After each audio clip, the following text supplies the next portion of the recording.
ঢাকার ধামরাই উপজেলার ৯টি ইউনিয়ন স্বাস্থ্য ও পরিবার কল্যাণ কেন্দ্রে দীর্ঘ ২ বছর ধরে সরকারি ওষুধ সরবরাহ বন্ধ থাকায় ভেঙে পড়েছে চিকিৎসা সেবা।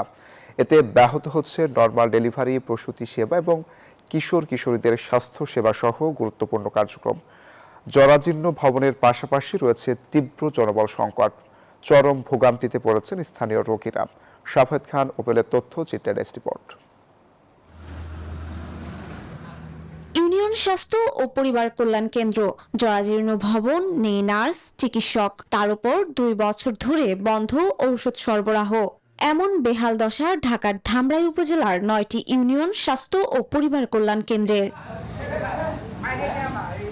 ফলে ব্যাহত হচ্ছে প্রসূতি সেবা, স্বাভাবিক প্রসব ও কৈশোরকালীন স্বাস্থ্য সেবা সহ নানা গুরুত্বপূর্ণ কার্যক্রম। সব মিলিয়ে চরম ভোগান্তিতে স্থানীয় রোগীরা। পদ্মা সেতু, মেট্রো রেল এবং এলিভেটেড এক্সপ্রেসওয়ে নির্মাণের গর্বিত অংশীদার বসুন্ধরা সিমেন্ট।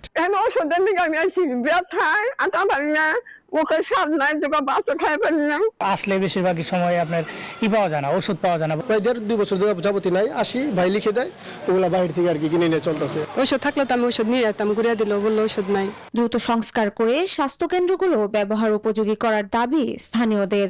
দক্ষ একটা ডাক্তার যদি না থাকে, ওষুধপত্র যদি না থাকে, তো তার ট্রিটমেন্ট কিভাবে করব? প্লাস্টারগুলা খুলে পড়তেছে, যখন বৃষ্টি হয় তখন আমাদের এখানে আমার রুমে বন্যার মতো হয়ে যায়। ৬ থেকে ৭ মাস যাবত আমাদের সাপ্লাই বন্ধ থাকার কারণে আমরা রোগীদের আসলে এরকম ভাবে সেবা দিতে পারছি না। সংকটের জন্য আমাদের গর্ভবতী মাদের এখানে আসা একটু কমে যাচ্ছে।